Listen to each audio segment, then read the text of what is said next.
Well, hello there. Hope everyone is doing great out there and looking forward to the coming holidays.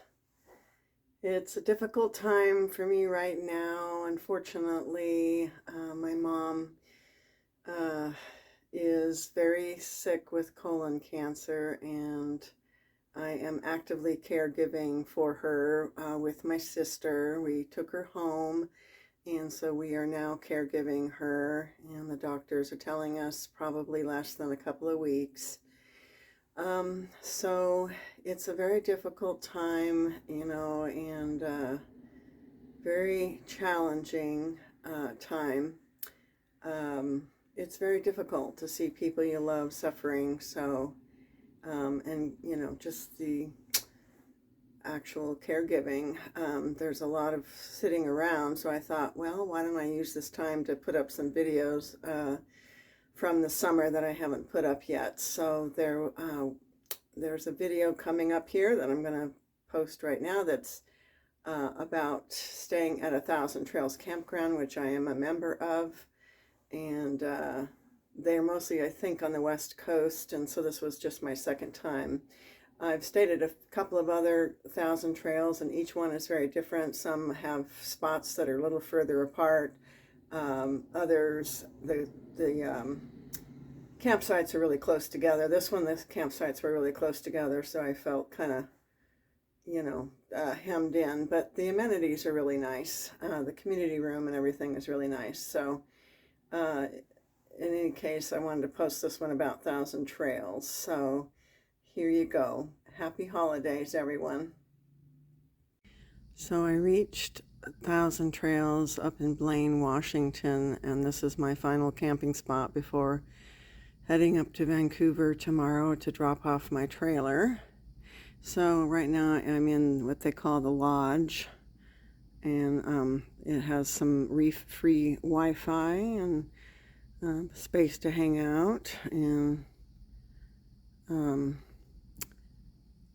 I came in here yesterday to do some work, and it was convenient because, there's nice tables and wall outlets to plug in all of my equipment.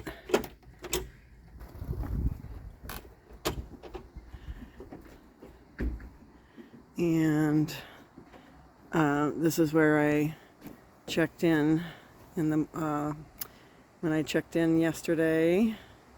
They required my insurance proof and registration for both my trailer and my car, and this is like my second time staying at 1,000 Trails, and it has lots of amenities, which is really great, and I appreciate that about it. But you feel a little like a fish in a fishbowl, particularly with my trailer, because you're parked so close to your neighbor. You'll see in a minute when I get to my spot. So I feel like a little bit on display, like when I got here yesterday. Well, I had a couple of snafus yesterday. The trip was going pretty well. But yesterday I was stopped at a rest stop, and went to go try to get something out of my kitchen galley, and the door handle broke.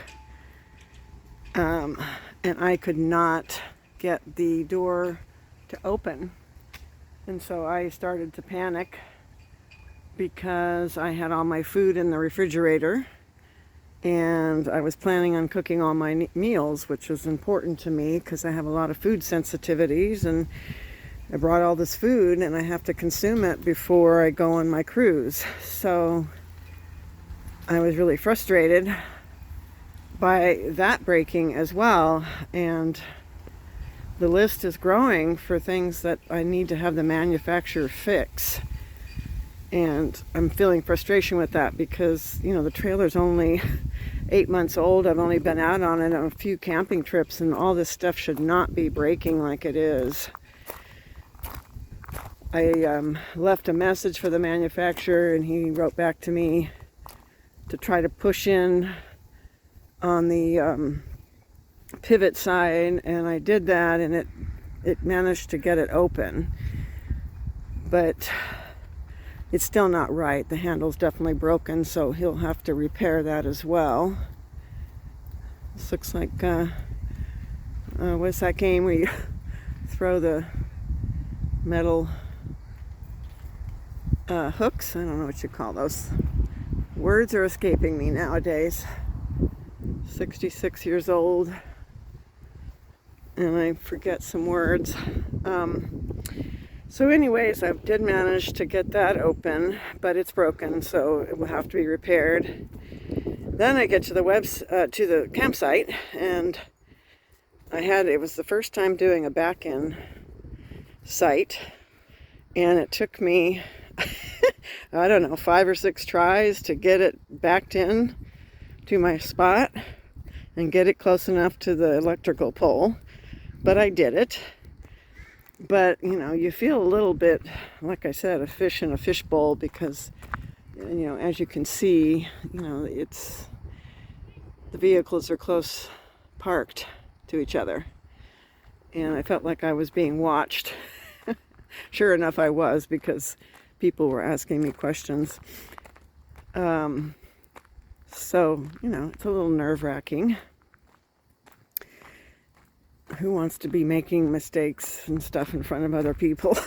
Not me. But they also, I guess, took pity on me, or just being really friendly, and they came over and helped me with some stuff, which was really sweet. But anyways, I plugged myself into the 30 amp, and then I couldn't get any power. The refrigerator wouldn't work, the lights inside of my trailer would not work. Tried and tried. The maintenance guys came over, they tried, and we managed to get it working briefly. Well, first of all, the pedestal didn't seem to be working, but then they did something to get it working. So I think it was a combination of something on my rig isn't working, and then the pedestal wasn't working. So they got the pedestal working, and since this is my first time using shore power, I didn't quite know if there was a switch or something I needed to turn on, but I don't remember that there was anything.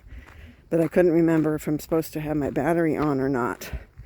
So we turned on the battery, and it seemed to start working. The refrigerator turned on. And it worked for a few hours. But then late last night, it went off again, and my battery is, you know, like throwing an error code. So here I am. So I have no electrical power again. So I'm going to try doing a little video and sending it to the manufacturer and see if you know, we can fix this. I'm bringing it in tomorrow, but it would be nice to get my refrigerator working today. It's kind of frustrating, but what was so sweet is my neighbor here on the left and then the neighbor on the right, they both offered to let me use their refrigerators. Well, the one on the left, she gave me some cold packs to put in my, what do you call it? You know, oh my God, I can't believe how words are losing me. You know, the cooler. I did bring a cooler. So she gave me some cold packs for that. And then my other neighbor let me use their little refrigerator to store some of my stuff. So yeah, I can't figure out why it doesn't work. So it's a bit frustrating. But I will try to contact the manufacturer today and see if I can get this figured out, because I sure would like to have some refrigerator working today. You know, the cooler is not going to keep the food cold all day, and I hate to have to go buy ice. Although I guess if I have to, I will. Okay, well, I'm going to sign off for now. Talk to you later.